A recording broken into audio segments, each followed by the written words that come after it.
Come on in to Margaret McSweeney's Kitchen for Kitchen Chat, where every week you'll meet chefs, cookbook authors, foodies, gourmets, and just plain people who love to eat. And along with laughter, chat, recipes, and stories about food, you'll sometimes also hear words of inspiration, love, and hope. As Margaret always says, Kitchen Chat is food for the senses and food for the soul. So grab a cup of coffee, put your feet up on a comfy chair, and get ready to spend a little time with Margaret and her friends.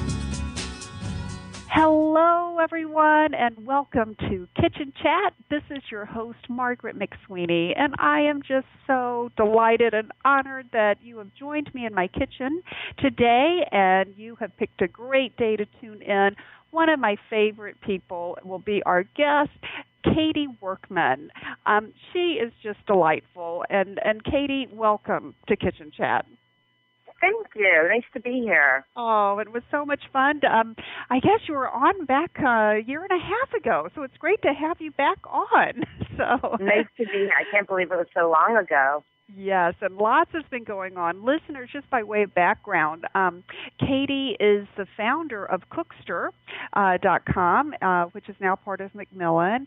In addition, she is, just so busy with her Mom100.com, with the blog, and also with her wonderful book, The Mom 100, and I can't wait to hear about her new book. And also you might recognize her, and in fact, when I saw you on TV, Katie, I was just giggling because there you are. We're on an iVillage Minute Rice commercial, and it says, "Hi, I'm Chef Katie Workman," and you appear in someone's kitchen and saying, "How can I help?"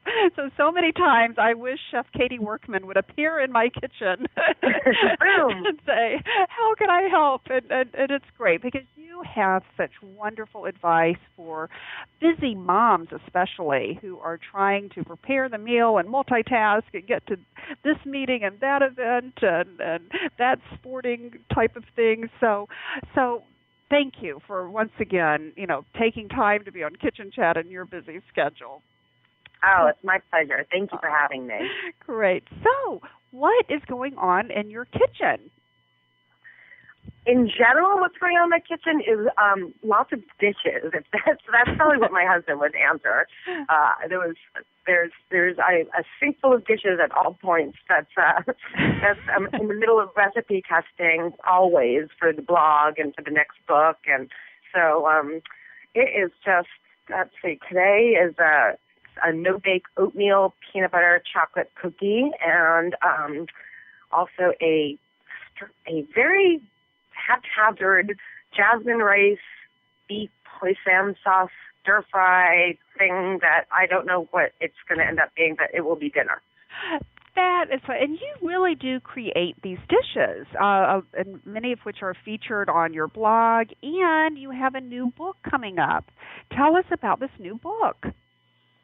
So the new book is more of the Mom 100 recipes in the sense that they're very family-friendly recipes, very comfort food oriented with a little bit of, oomph to them, some, good variations on some foods that we all really love, whether it's, pot roast or teriyaki or, just great things to make with that package of chicken breast that seems to be staring all of us in the face at least once a week. Yeah. And so I think that the next book is going to feature a lot of fork-in-the-road recipes. That's going to be the focus of it. And the fork-in-the-road recipes means that you can make a recipe and then in the process of making it, take it in two different directions. So it might be that you have a milder version for more delicate, finicky palates and a spicier version for people looking for more flavor, or maybe it's a recipe that you can make in a vegetarian way or a non-vegetarian way. I've just developed a chicken tiki masala, and you make this great yogurt marinade with this spice blend, but you can marinate chicken in some of it, and you can marinate cauliflower in some of the marinade, and that way, when you broil it up and finish it in the tomato sauce, you can have a version that vegetarians will be very happy to see, and also a chicken version for the carnivores at your table. Oh, I so wish that new cookbook had been around when my kids were growing up, because both of my daughters are vegetarians, and that would have been so helpful to have a fork in the road recipe to make it easier to prepare. This is great, and it's coming out in April, is that right? It'll be April 2015. Oh, no, so we've got to wait a little longer. You've got to wait a little while, but there's always new recipes on the blog. There's recipes every week on the blog. And it is a great blog, listeners. Of course, I'm going to put a link to the mom100.com blog. And let's talk about some of these fun blogs you've been writing. I just giggled. I mean, you really make it real in terms of it is so authentic in your kitchen and just life in general, and how you multitask with everything and with the kids. And I loved your January 2014 blog about how, okay, you no longer have an excuse to eat the cake for breakfast anymore. At some point it has to stop. Yes. But you're right, with guests coming in and out, the holidays and all of that. And it's just, I just love that. I love that featured the featured blog you wrote about with your brand new refrigerator. That sounds fun. Yeah, it's a pretty great refrigerator, I have to say. I'm a little bit in love with it. When you open it up, there's so much light in there, it looks like a theater. Oh, no.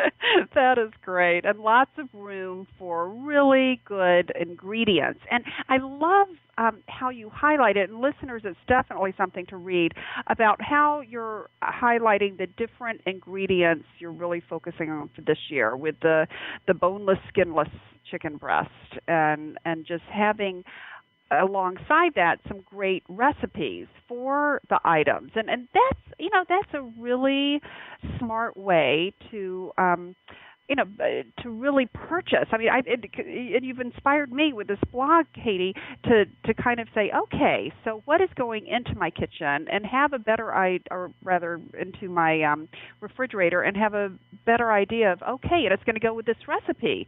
So with each ingredient you're putting in your kitchen on this blog, you share a recipe. Yes. Yeah, absolutely. Shopping smart and stocking your refrigerator with things that are going to lead to dinner, because, it's really, all of us have that moment at, 5 o'clock or whatever time where you're sort of realizing, oh my God, I didn't think about dinner tonight. And, at that point, a stop at the supermarket can be that one extra step that stands between you and making a homemade meal.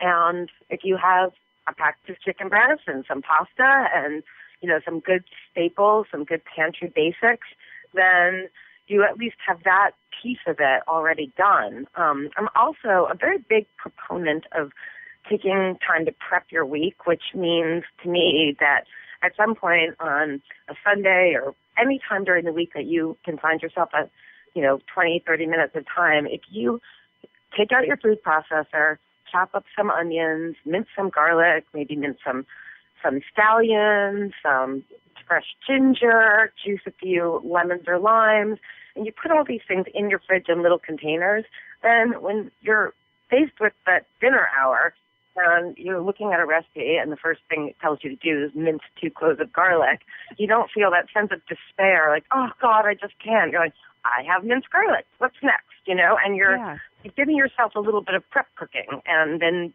dinner just comes together so much more quickly and so much more stress-free. And that's what it needs to be, yes.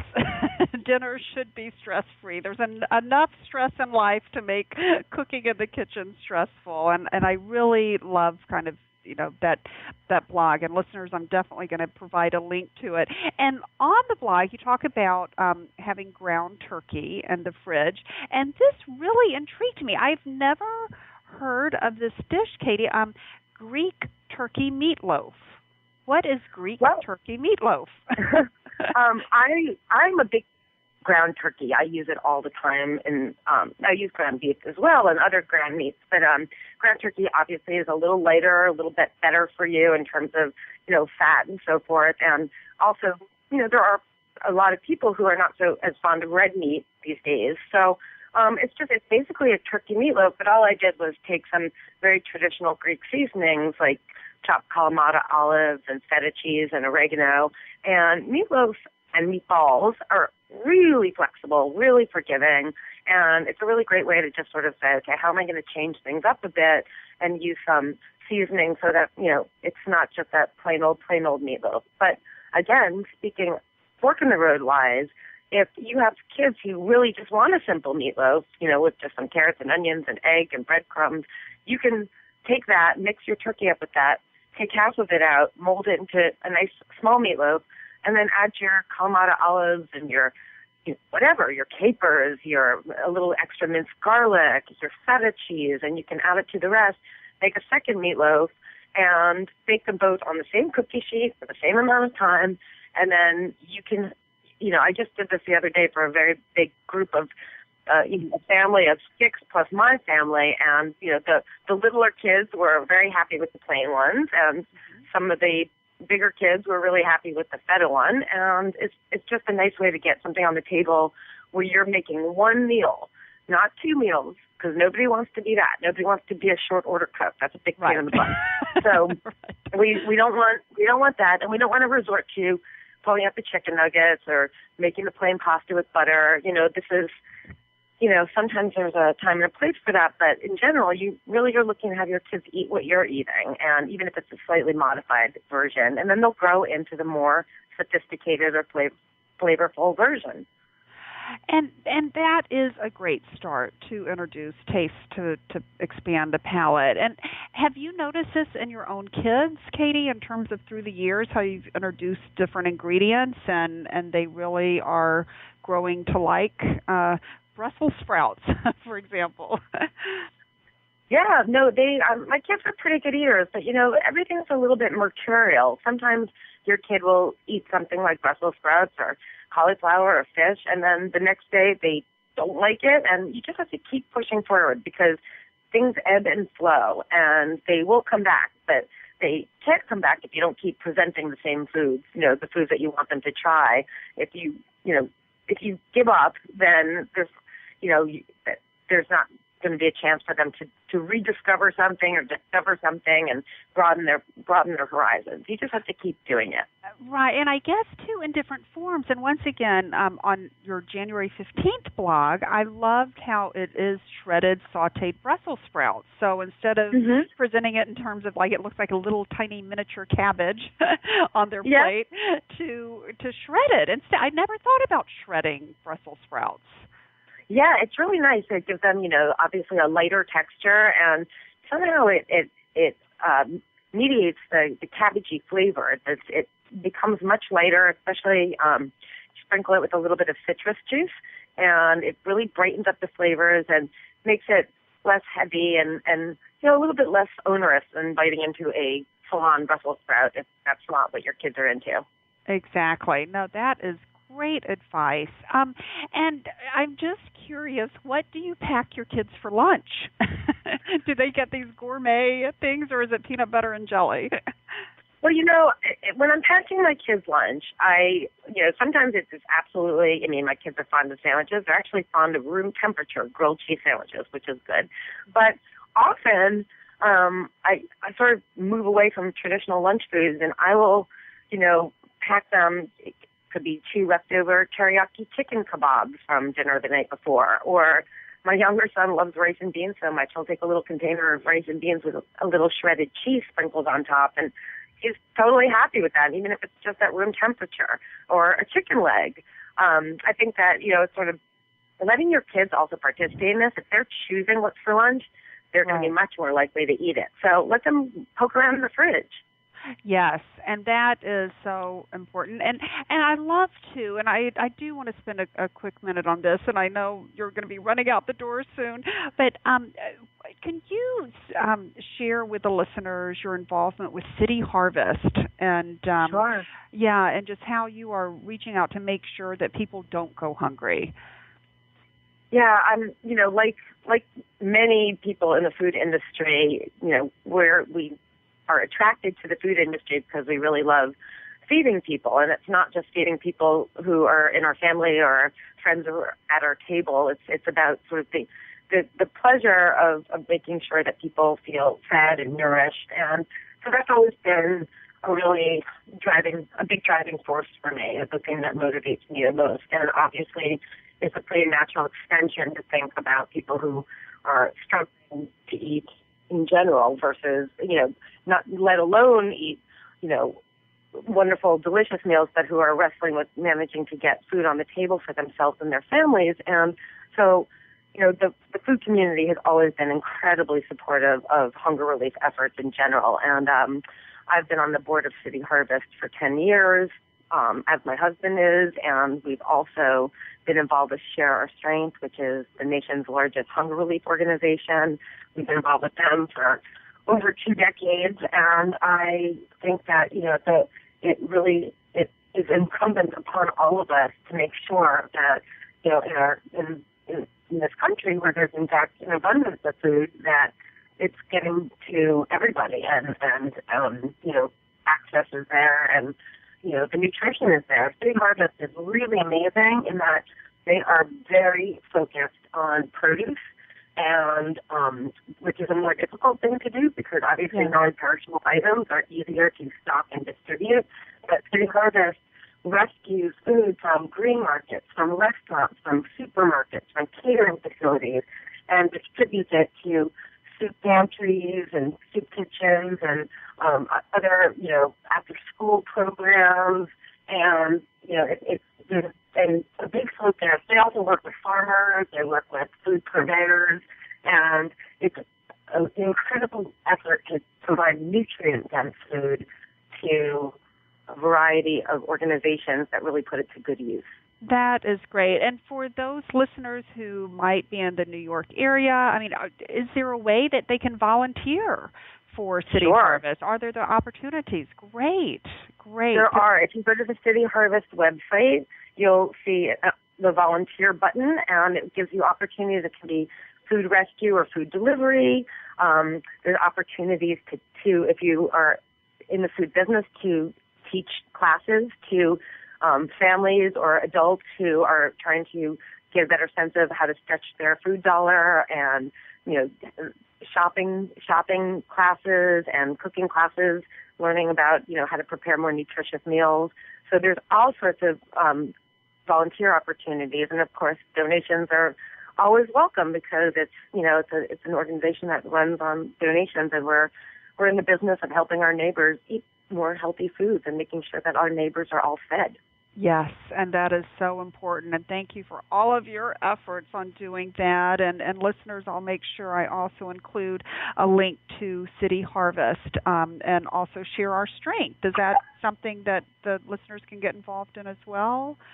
Yes, definitely. Okay. Absolutely. And Share Our Strength has, they're a national organization, but they have groups in cities all around the world that do fundraisers for in various ways. Taste of the Nation is a great dine-around fundraiser that takes place in dozens of cities all across the country that raises money for the local food relief charities in the area. And there they have the City Harvest, Share Our Strength has an incredible initiative where you can create a bake sale to help donate money, and it's just a wonderful organization. I'm on their social council, which is also a network of bloggers and that reach out to their constituencies and let them know about opportunities to donate or to get involved with Share Our Strength. And there's a lot of ways to help. And that's great. And it takes each one of us individually coming to help our neighbors. So thank you for all that you're doing. And also congratulations to you for the Mom 100 blog. You are award-winning now. You are a Blogger Voice of the Year. So congratulations. Yeah, it was very exciting. I was very honored and pleased and touched.